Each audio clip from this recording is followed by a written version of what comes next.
You saw Z, didn't you? He's here with you, isn't he, Beth? I want to see you again! He saw you too.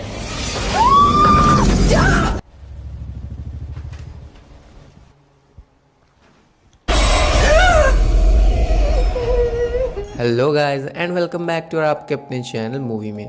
आज हम बात करेंगे एक बहुत ही interesting horror suspense movie जी के बारे में। एंड ट्रस्ट में ये बहुत ही इंटरेस्टिंग होने वाली है, तो वीडियो को एंड तक देखते रहिए। शुरू करने से पहले मेरे आपसे छोटी हम्बल रिक्वेस्ट कि अगर आप चैनल पर नए हैं तो आप चैनल को सब्सक्राइब करके अपना प्यार देना ना भूलें। एंड फैमिली मेम्बर्स को भी मेरा दिल से थैंक यू मुझे इतना सपोर्ट करते रहने के लिए। तो नाउ विद दैट सेड चलिए शुरू करते हैं।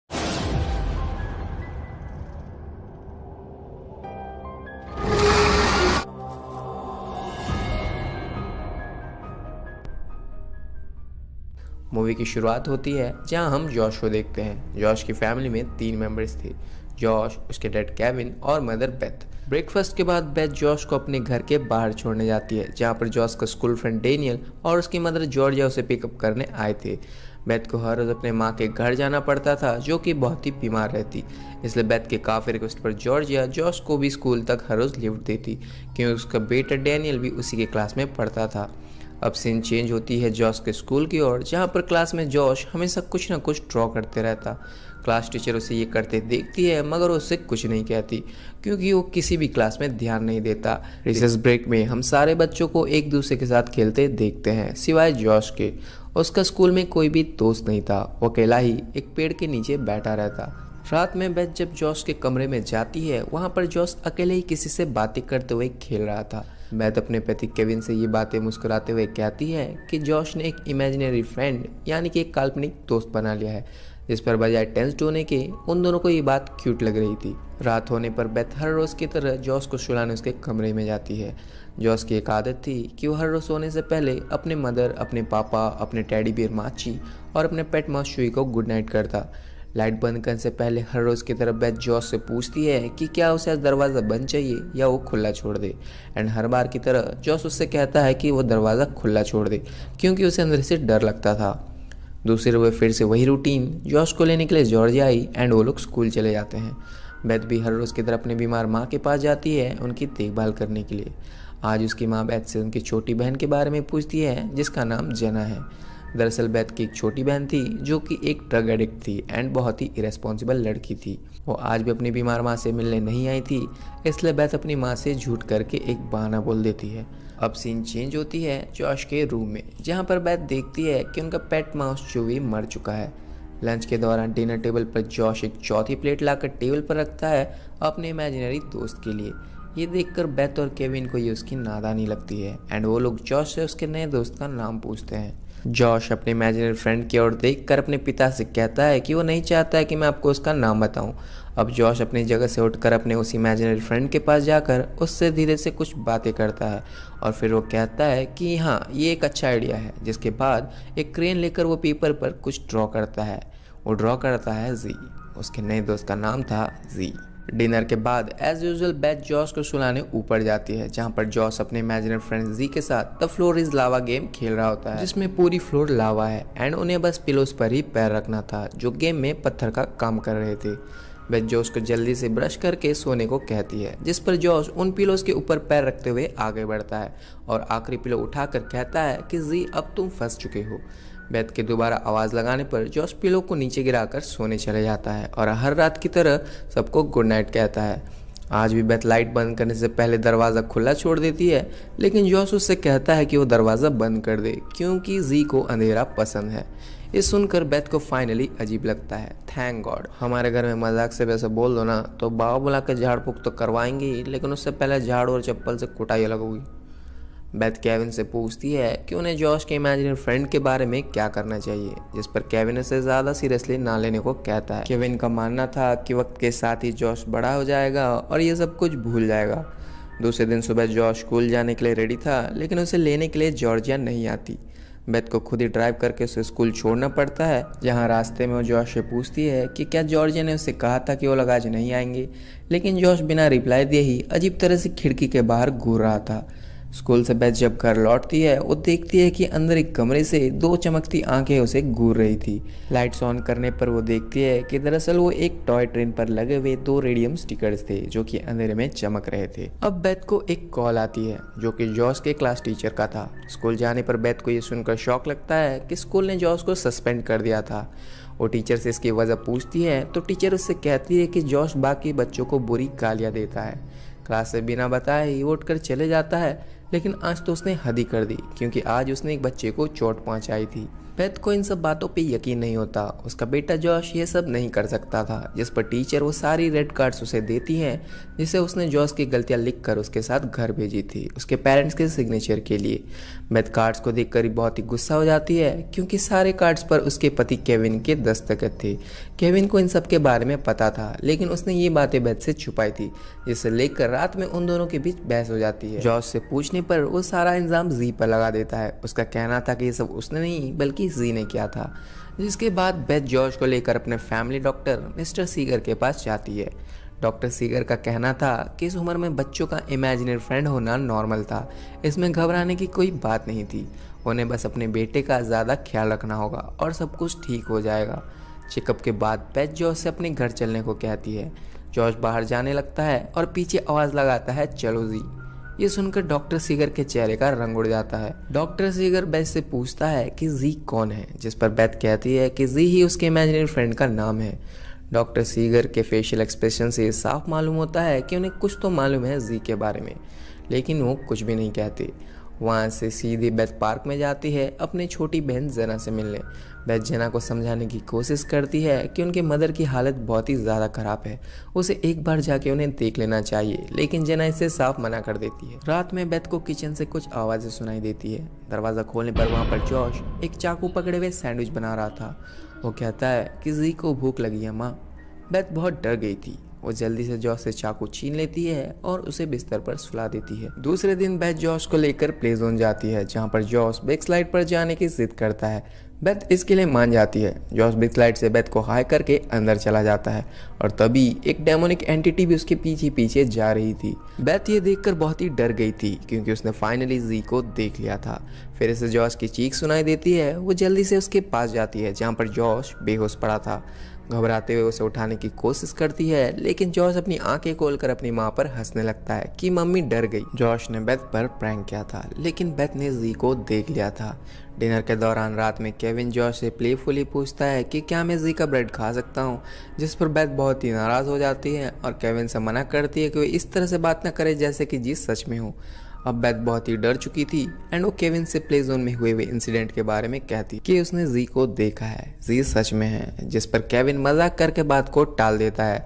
बेथ अकेली पड़ गई थी। रात में उठकर जॉश को देखने जाती हैं, जहां पर वो अकेले बैठे हुए अपनी इमेजिनरी फ्रेंड के साथ खेल रहा था। दूसरे दिन बेथ अपनी मदर के घर जाती है, जहां पर उन्होंने बीमारी से आखिर में दम तोड़ दिया था। बेथ शॉक में ही थी कि उसे तभी नीचे बेसमेंट से एक आवाज़ आती है, जी। बेसमेंट में चेक करने पर उसे अल्फ़ाबेट्स की एक म्यूज़िक बोर्ड मिलती है एंड वो उस पर जी बटन को प्रेस करती है, मगर इस बार उसमें से कोई भी आवाज़ नहीं आती। इसके बाद वो उस कीबोर्ड को लेकर घर चली जाती है। बेथ को अपने बेटे की फिक्र सताने लगी थी, इसलिए अपने दोस्तों को कॉल करके उन्हें जॉश को अपने बच्चों के साथ खेलने के रिक्वेस्ट करती है, लेकिन हर कोई ना में ही जवाब देता और कुछ तो जॉश के नाम को ही सुनते ही कॉल को कट कर दे रहे थे। आखिर में बेथ जॉश को लेकर जॉर्जिया के घर जाती है। जॉर्जिया से बेथ पूछती है कि उसे इग्नोर क्यों कर रही थी। इसी बीच जॉश जॉर्जिया के बेटे डैनियल के साथ खेलने ऊपर उसके कमरे में चला जाता है। जॉर्जिया बेथ से कहती है कि उसका बेटा डैनियल हर रोज़ जॉश से डर कर रोते हुए घर आता था, क्योंकि जॉश हमेशा जानवरों को मारने की बातें करता था। बेथ ये सुनकर कहती है कि ऐसा नहीं हो सकता, जॉश तो एक एनिमल लवर है एंड इसी के साथ छत के ऊपर से डैनियल नीचे गिर जाता है। जॉर्जिया अपने बेटे के दर्दनाक चीखों को सुनकर उसकी ओर नीचे भागती है। बेथ ऊपर देखती है तो वहाँ पर जॉश चुपचाप खड़ा था। उसकी आंखों से देखकर ये साफ पता चल गया था कि उसी ने डैनियल को नीचे फेंक दिया था। इतने ऊपर से गिरने पर डैनियल की हालत बहुत ही नाजुक थी, जिस पर एम्बुलेंस आकर उसे हॉस्पिटल ले जाती है और बेथ जॉर्जिया से बहुत ही माफ़ी मांग रही थी। जॉर्जिया उसे वहाँ से चले जाने को कहती है क्योंकि वो दोबारा उन्हें कभी भी देखना नहीं चाहती। जॉश से पूछने पर वो यही कहता है कि डैनियल को उसने नहीं बल्कि जी ने धक्का मारा। दूसरी सुबह हम देखते हैं कि बेथ जॉश के दूध में कोई दवाई मिला रही थी बिना केविन से बात किए। वो जॉश को ब्रेकफास्ट के लिए आवाज़ लगाती है, मगर जॉश नीचे नहीं आता। कमरे में जब वो जॉश को बुलाने जाती है, वो देखती है कि जॉश ने दीवार पर एक बहुत ही भयानक एंटिटी को ड्रॉ किया था। वो कहता है कि मॉम, ये जी है, आपको अच्छा लगा? बेथ बात पलट कर उसे खाने के लिए डिनर टेबल पर ले जाती है। खाने के दौरान जॉश दूध पीने से मना कर देता है, जैसे उसे पता चल गया हो कि दूध में कुछ तो है। वो कहता है कि जी उसे दूध पीने से मना कर रहा था, जिस पर बेथ भी फ्रिज से दूध निकाल कर पीने लगती है और ये देखकर जॉश भी अपने दूध के गिलास को पी लेता है। अब बेथ के लिए जॉश का इमेजिनरी फ्रेंड क्यूट नहीं बल्कि भयानक लगने लगा था। जॉश को किसी भी हालत में ठीक करना चाहती थी, इसलिए वो जॉश को जी के लिए डिनर टेबल पर प्लेट भी नहीं लगाने देती। जॉश इस बात से बहुत ही उदास हो जाता है। दूसरे दिन बेथ अपनी सिस्टर जना को लेकर अपने पुराने घर जाती है, जहां उसे बचपन की कुछ पुराने टेप्स मिलती है।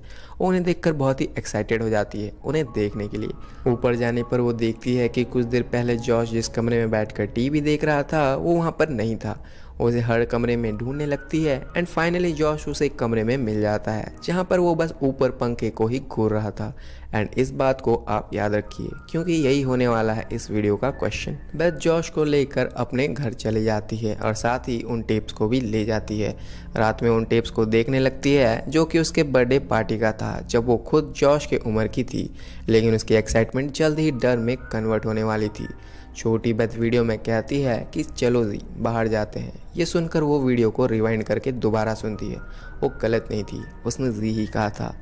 ये कैसे हो सकता था? जी तो उसके बेटे जॉश का इमेजिनरी फ्रेंड था। वो कैसे जानती थी जी को?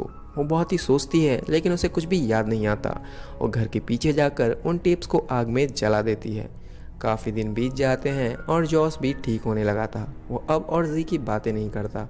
बेथ की दी हुई दवाइयाँ अपना काम कर रही थी।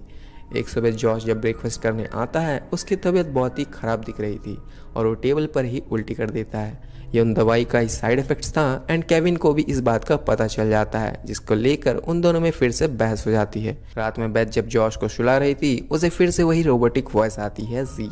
वो उठकर जब देखने जाती है तो ये आवाज़ उसे म्यूज़िक बोर्ड से आ रही थी, मगर दोबारा चेक करने पर वो काम नहीं कर रहा था। वो उसे वहीं पर छोड़कर जाने लगती है कि तभी बोर्ड से आवाज़ आती है बेथ। पलटने पर बोर्ड्स में अपने आप ही अल्फ़ाबेट्स प्रेस हो रहे थे। बेथ उन्हें जल्दी से नोट करके एक पेपर पर लिख देती है, जिसका मीनिंग था इमेजिन जी। जिसके बाद बेथ समझ चुकी थी कि उसे क्या करना है। रात में अपने बाथटब में बैठी हुई जी को इमेजिन करने लगती है, इमेजिन जी। और फिर आती है एक आवाज़, जैसे कि कोई अभी अभी उस टब में छलांग मारकर चुपचाप एक कोने में बैठा हो, ठीक बेथ के सामने। बहुत हिम्मत करके वो अपनी आंखें खोलकर अपने सामने देखती है। जी वहाँ पर आ चुका था और डर से चीखने लगती है, जिसे सुनकर केविन आकर लाइट्स ऑन कर देता है और उसे शांत कराता है। दूसरा दिन शुरू होता है बेथ के माँ के घर से, जहाँ पर वो कुछ ढूंढ रही थी। उस ऊपर के कमरे से कुछ आवाज़ें आ रही थी एंड देखने पर वहाँ पर नशे की हालत में उसकी छोटी बहन जना थी। वो अकेले ही वहाँ पर रो रही थी क्योंकि उसे रिग्रेट था कि उसने अपनी माँ को एक आखिरी बार भी नहीं देखा। बेथ उसे तसल्ली देते हुए वहीं पर सुला देती है एंड यहाँ उसे मिलती है एक क्लू। ये बचपन में उसी का कमरा था और ये बेड भी खुद बेथ का ही था। बिस्तर के लकड़ी पर खुरेदा हुआ था C प्लस बेथ फॉरएवर। रात में बेड टाइम में जॉश आज किसी को भी गुड नाइट नहीं कहता। अपनी माँ के पूछने पर वो कहता है कि उसे मन नहीं है। वो बेथ से गुस्सा था। बेथ के जोर देने पर वो उससे कहता है कि माँ आपने जी को देखा है ना? बेथ कहती है कि क्या मतलब? उसने भी आपको देख लिया है माँ। ये सुनने के बाद बेथ को कोई ऐसा चाहिए था जो उसकी बातों को सुने। वो ये सब अकेले और नहीं संभाल पा रही थी। बेथ आधी रात में ही डॉक्टर सीगर को कॉल करके उनसे एक अपॉइंटमेंट कर लेती है खुद के लिए। फ़ोन पर डॉक्टर सीगर उससे 2 लाइन्स कहते हैं, वो सब फिर से हो रहा है ना? वही चीज़ें जो बचपन में तुम्हारे साथ हो रही थी। इतना सुनने के बाद बिना देरी किए वो सीधे डॉक्टर सीगर के पास पहुंच जाती है। डॉक्टर सीगर बेथ के लिए कुछ डॉक्यूमेंट्स रेडी करके रखे थे, जो बेथ के थे जब वो 8 साल की थी। वो खुद भी डॉक्टर सीगर की एक पेशेंट रह चुकी थी, लेकिन उसे कुछ भी याद नहीं था। जब बेथ 8 साल की थी, उसके पिता भी उसे यहाँ पर डॉक्टर सीगर के पास लाया करती थी, क्योंकि उसकी हालत काफ़ी ख़राब हो चुकी थी बिकॉज ऑफ जी। जी हाँ, जी बचपन में उसका दोस्त था। जी कुछ ऐसा था जिसे डॉक्टर सीगर ने कभी नहीं देखा था। वो बहुत ही खतरनाक, डिस्ट्रक्टिव और ऑब्सेसिव था। जब बेथ के फादर ने उसे डॉक्टर सीगर के पास लाना छोड़ दिया था तो डॉक्टर को लगा कि सब कुछ ठीक हो चुका था। डॉक्टर सीगर बेथ को उसके बचपन की कुछ थेरेपी वीडियो शो करता है, जिसमें छोटी बेथ जी के साथ थी। छोटी बेथ कहती है कि जी कहता है कि जब वो बड़ी होगी तो जी उससे शादी करेगा और वो दोनों मिलकर बहुत सारे बेबीज बनाएंगे। एंड ये देखकर प्रेजेंट बेथ को बहुत ही डिस्टर्ब फील होता है। जी उसके साथ शुरुआत से ही है। डॉक्टर सीगर का मानना था कि जी जॉस का इस्तेमाल कर रहा था बेथ तक पहुंचने के लिए। जी को बस बेथ चाहिए थी किसी भी हालत में। इसके बाद बेथ अपने घर की ओर निकल पड़ती है। उसे ये समझ आ चुका था कि उस घर में वो और उसकी फैमिली एक पल भी अब और सेफ नहीं थी। वो जल्दी से अपने पति केविन को कॉल लगाती है, लेकिन केविन फ़ोन नहीं उठाता। घर में केविन अपना काम कर रहा था कि उसे जॉश के कमरे से कुछ आवाज़ें आने लगती है। बेथ भी गाड़ी पूरी तेज़ी से अपने घर की ओर बढ़ा रही थी। केविन उसी रूम में जा पहुंचता है जहां पर जॉश ने दीवार पर जी को ड्रॉ किया था। उसे वहीं पर नीचे म्यूज़िक पोर्ट दिखती है जिस पर जी अल्फ़ाबेट बार बार ऑटोमेटिकली प्ले हो रहा था। केविन इसे उठाकर बंद करता है कि अचानक कमरे में रखे हुए सारे खिलौने अपने आप ही प्ले हो रहे थे। दीवार पर जी के ड्राइंग को देखने पर केविन को जी की आंखें चमकती दिख रही थी और इससे पहले कि वो कुछ और समझ पाता, जी दीवार से बाहर आकर केविन को मार डालता है। बेथ जब घर पहुंचती है तो पूरा घर आग में जल रहा था। वो जल्दी अंदर जाकर जॉश को आवाज़ देती है और उसे फिर केविन की लाश पड़ी मिलती है जिसके खून से पूरे दीवार पर लिखा था जी प्ले टाइम जी। आग के बीच में से जॉश रोते हुए अपनी मां को आवाज़ लगाकर बाहर आता है। इससे पहले कि बेथ उसे बचा पाए, कमरे के अंदर से जी उसे अंदर खींच लेता है और दरवाज़ा बंद हो जाता है। बेथ दरवाज़ा खोलने की बहुत कोशिश करती है लेकिन दरवाज़ा नहीं खुलता। इसलिए वो जी से काफ़ी रिक्वेस्ट करती है कि वो चाहे तो उसे ले जाए मगर जॉश को छोड़ दे, वो हमेशा उसकी बन जाएगी। एंड बेथ के इतना कहते ही दरवाज़ा अपने आप खुल जाता है एंड जॉश को लेकर बेथ घर के बाहर चली जाती है। अब क्योंकि बेथ की बहन के अलावा उसका अपना और कोई नहीं बचा था, वो जॉश को लेकर जेना के पास जाती है। जेना से वो जॉश की देखभाल करने को कहती है क्योंकि वो कहीं जा रही थी, उसे कुछ ज़रूरी काम था, इसलिए जब तक वो लौट के वापस ना आए जेना को ही उसकी देखभाल करनी पड़ेगी। बेथ और कहीं नहीं बल्कि अपने पुराने घर में वापस जाती है क्योंकि उसने जी से डील किया था, जिसे पूरा ना करने पर जी जॉश को भी मार डालेगा। बेथ दरवाजे को चाबी से खोल रही थी लेकिन इससे पहले ही दरवाज़ा अपने आप खुल जाता है। जी अंदर उसका इंतज़ार कर रहा था। अब काफ़ी दिन बीत चुका था एंड हम बेथ को देखते हैं जो कि बहुत ही थकी हुई दिख रही थी। जी के लिए वो हर रोज़ नाश्ता बनाती, उसके साथ खेलती एंड उसका देखभाल करती।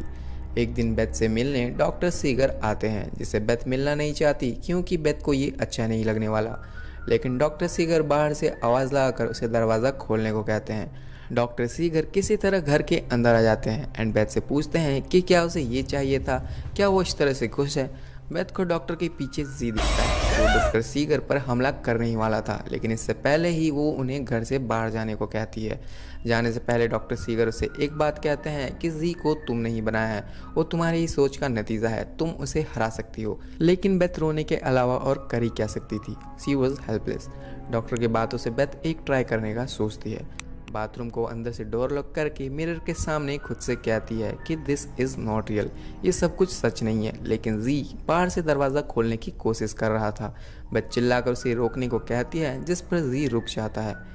बाहर आने के बाद वो सारे डोर्स और विंडोज़ को सील कर देती है जिससे ना तो कोई अंदर आ पाए और ना कोई बाहर जा पाए। रात में सोने से पहले वो मोबाइल पर जॉश के फोटोज़ को देख रही थी कि उसे तभी जी के आने की आहट सुनाई देती है। फ़ोन को रख कर सोने का नाटक करती है एंड ये सीन बहुत ही क्रीपी होने वाला है क्योंकि जी उसी बेड पर चढ़कर बेथ के ब्लैंकेट में उसके साथ सोता है। सुबह होने पर बेथ को किचन टेबल पर उसकी फ़ोन पूरी तरह से डिस्ट्रॉयड मिलती है जिसे जी ने ही तोड़ा था। फीलिंग हेल्पलेस वो पीछे पलटकर उससे पूछती है कि उसे खाने में आज क्या चाहिए था। आधी रात में बेथ जी के साथ हाइड एंड सीक खेल रही थी जहाँ पर बेथ को एक कमरे में उसके पिता फांसी लटकते हुए दिख रहे थे। ये सब जी ही उसे दिखा रहा था। बेथ के पिता ने बचपन में खुदकुशी कर लिया था और मूवी के पहले सीन में जॉस इसी पंखे को घूर रहा था। सुबह उठने पर बेथ को उसके सामने एक वेडिंग ड्रेस मिलती है एंड पूरे घर में सफ़ेद गुलाब के फूल बिखरे पड़े थे जैसे कि आज उसकी शादी हो। बेथ चुपचाप ड्रेस पहनकर नीचे जाती है जहाँ पर टीवी पर उसकी पुरानी मैरिज वीडियो प्ले हो रही थी जिसमें फादर कपल को पति पत्नी घोषित कर रहा था। इसके बाद बेथ जी के साथ मिलकर फ्लोर इज लावा गेम खेल रही थी जिसमें वो आखिरी पिलो उठाकर कहती है कि तुम फंस गए हो जी, और नीचे के टेलीफोन से अपने बेटे जॉश को कॉल करने के लिए नीचे भागती है। जॉश बेथ से बात नहीं करता, वो अपनी माँ से कहता है कि तुमने मुझसे मेरा दोस्त छीन लिया है और फ़ोन को काट देता है। बेथ जब ऊपर वापस जाती है तो कमरे में हर जगह पिलोस पड़े थे। जी ने सब कुछ सुन लिया था और हर जगह जी को ढूंढने लगती है। नीचे दरवाजे की टूटने की आवाज़ से वो नीचे जाती है, मगर बहुत देर हो चुकी थी। जी घर से बाहर निकल गया था। बेथ जल्दी दोबारा जेना को कॉल करके उससे जॉश को लेकर वहाँ से जल्दी भागने को कहती है, क्योंकि जी वहाँ पहुँचने ही वाला था। जेना जॉश को ढूंढती है, मगर वो घर में नहीं था। दूसरी ओर डॉक्टर सीगर भी पुलिस को लेकर बेथ के घर पहुँच गए थे, जिसे देखकर बेथ दरवाज़ा को अंदर से लॉक कर देती है। तभी जेना जॉश को ढूंढते हुए बाहर आती है, जहाँ पर जॉश ट्रेन के पटरी पर बैठा हुआ जी के साथ खेल रहा था। जी वहाँ पर पहुँच चुका था। रेलवे ट्रैक्स पर तभी ट्रेन भी आने लगती है, जो कि जॉश की ओर पूरी रफ्तार से आगे बढ़ रही थी। जेना ये देखकर जॉश को बचाने के लिए उसकी ओर भागने लगती है। दूसरी ओर घर पर पुलिस भी दरवाजा तोड़कर अंदर घुसने की कोशिश कर रही थी। एंड फिर से डॉक्टर सीगर अंदर डरी हुई बेथ को शांत कराते हुए कहते हैं कि जी तुम्हारा ही इमेजिनेशन है एंड तुम ही उसे रोक सकती हो। In fraction of second Beth को समझ आ जाता है कि उसे क्या करना होगा।